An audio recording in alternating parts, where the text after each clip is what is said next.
ನಮಸ್ಕಾರ ಎಲ್ಲ ರೈತ ಬಂಧುಗಳಿಗೂ ಫಾರ್ಮರ್ಸ್ ಕಿಂಗ್ ಯೂಟ್ಯೂಬ್ ಚಾನಲ್ ಸ್ವಾಗತ. ನಾನು ನಿಮ್ಮ ಪವನ್. ಇವತ್ತು ಬೆಂಗಳೂರು ಹೂವಿನ ಮಾರ್ಕೆಟಲ್ಲಿ ಇವತ್ತಿನ ಬೆಲೆ ನೋಡೋಣ ಬನ್ನಿ. ನಿಮ್ಗೆ ಇದ್ರ ಬಗ್ಗೆ ಹೆಚ್ಚಿನ ಮಾಹಿತಿ ಬೇಕಾದ್ರೆ ಇಲ್ಲಿ KRA ಮಂಡಿ ನಂಬರ್ ಕೊಟ್ಟಿದ್ದೀನಿ, ದಯವಿಟ್ಟು ಹೆಚ್ಚಿನ ಮಾಹಿತಿ ತಿಳ್ಕೊಳ್ಳಿ. ಈ ವಿಡಿಯೋ ಆದಷ್ಟು ಎಲ್ಲ ಲ್ಯಾಂಗ್ವೇಜ್ ಅಲ್ಲಿ ಬರುತ್ತೆ, ದಯವಿಟ್ಟು ಈ ವಿಡಿಯೋ ಎಲ್ಲ ರೈತರಿಗೂ ಶೇರ್ ಮಾಡಿ.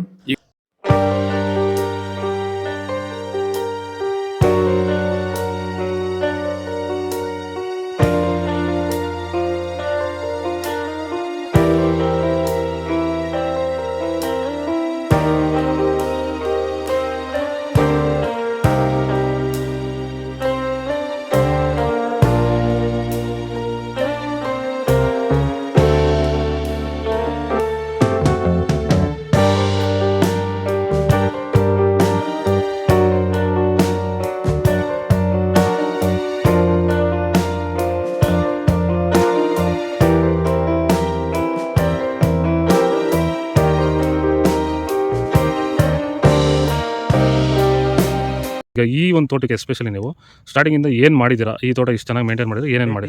ಫಸ್ಟ್ ವೈರಿಗೆ ಕೊಟ್ರಿ, ಆಮೇಲೆ ಪ್ಲಾಂಟ್ ಮತ್ತೆ 10 ದಿವಸಕ್ಕೆ ಅದೊಂದ್ಸಲಿ ಇದೊಂದ್ಸಲಿ ಕೊಟ್ಕೊಂಡ್ ಬಂದಿದ್ದೀರಿ ಇಲ್ಲಿವರೆಗೂ. ರೆಗ್ಯುಲರ್ ಆಗಿ ಬಳಸ್ತಾ ಇದ್ದೀವಿ. ಬೇರೆ ಏನು ರಾಸಾಯನಿಕ ಕೊಟ್ಟಿದ್ದೀರಾ? ಕೊಟ್ಟಿಲ್ಲ, ಒಂದೇ ಒಂಚೂರು ಏನು ಕೊಟ್ಟಿಲ್ಲ. ವಿತೌಟ್ ರಾಸಾಯನಿಕಗಳು ಬರೀ ಪ್ಲಾಂಟ್ ವೆಲ್ಲು ಮತ್ತು ವೈರಿಗನ್ನ ಬೆಳೆಸ್ಕೊಂಡು ಬಂದಿರೋದು. ಪ್ಲಾಂಟ್ ವೆಲ್ ಮತ್ತು ವೈರಿಗನ್ ಬಳಸೋಕೆ ರೀಸನ್ ಏನಿದೆ? ವಿಲ್ಟ್ಗೆ ಸರ್.